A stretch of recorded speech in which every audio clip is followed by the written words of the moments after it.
Excellency Edgar Lungu, President of the Republic of Zambia, Excellency Joel Howard Taylor, Vice President of the Republic of Liberia, Excellency Musa Faki Mahamat, Chairperson of the African Union Commission, Dr. Belai Begasho, Director General of the SDG Center for Africa, Dr. Songwe Vera, Executive Secretary of the United Nations Economic Commission for Africa, Dr. Mahmoud Moherdin, Senior Vice President, World Bank Group, honorable ministers, distinguished ladies and gentlemen. A good afternoon to you all and a very warm welcome to Rwanda.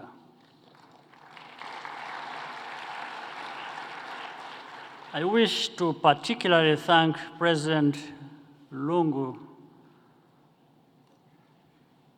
Vice President Howard Taylor, and Chairperson Musa Faki, together with all the esteemed guests, for finding the time to join us today. Rwanda is proud to serve as host of the SDG Center for Africa. This institution is a true global partner which embodies the commitment and expertise needed to deliver the Sustainable Development Goals. I wish to commend Dr. Belai and his team for the excellent work they have been doing to make the path forward both clear and actionable. A prime example is the SDG Center's new Africa 2030 3-year reality check, which I now have the honor to officially launch. As an African, this report makes for sobering reading. On almost every goal, our continent is not on track to achieve the 2030 targets. Even the best amongst us are lagging behind the rest of the world. This would not necessarily be discouraging if the rate of change was high. We all know where Africa is coming from and how much catching up we have to do. However, on too many indicators, the pace of progress is stagnant or even declining. The facts cannot be avoided and merit our full attention. I know you have had a rich discussion earlier this morning, and we have just heard important statements from Dr. Songwe on behalf of the United Nations and Chairperson Musa on behalf of the African Union. So let me just offer two brief thoughts for your consideration.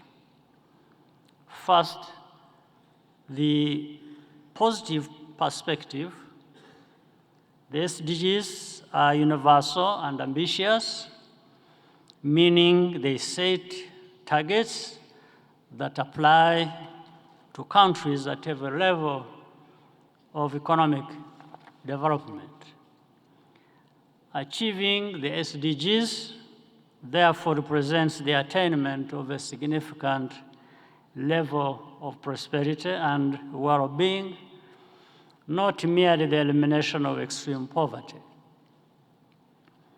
In my view, it is preferable for Africa to aim high, even if it takes longer to get there than to aim low, and congratulate ourselves for doing the minimum.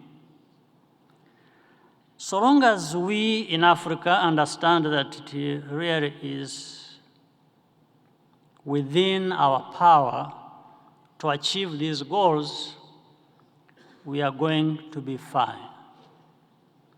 But it will not happen by accident.